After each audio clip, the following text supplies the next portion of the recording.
magaalaa Baddalleetti Tootessa 29 hanga Ebla tokkotti Kiruuseedii guddaan gummaa amantoota wangeelaa magaalaa Baddalleettiin qophaa'ee jira.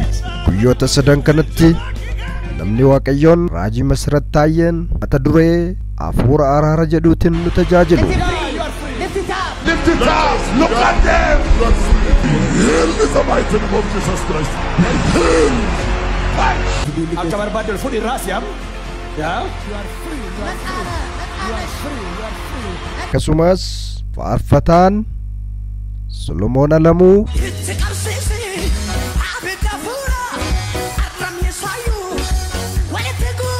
Abrahaam Tarree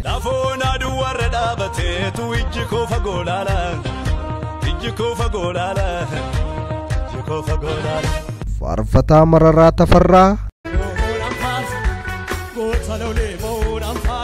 faarfattuu Yerusaalem Ayyaanee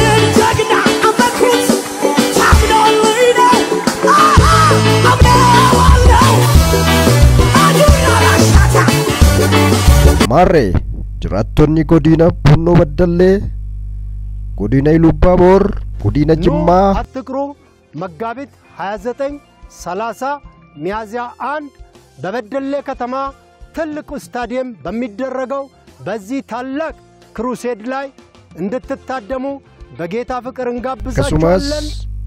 kalatti wanarfanin warri jirtan ካበረ ከበረ ከንጅርተን ሁንዱም ትከሰለ ተራ sagantaa kana irratti isin affeerreerra ኢየሱስ ክርስቶስ በረበራን ጎፍታዳ itti dabalatanis warri biyya keessaa fi biyya alaa jirtan sagantaa keessan akkaataa isiniif ta'u mijeeffattanii eebba guddaa isiniif qophaa'e kana irratti akka hirmaattan jenna.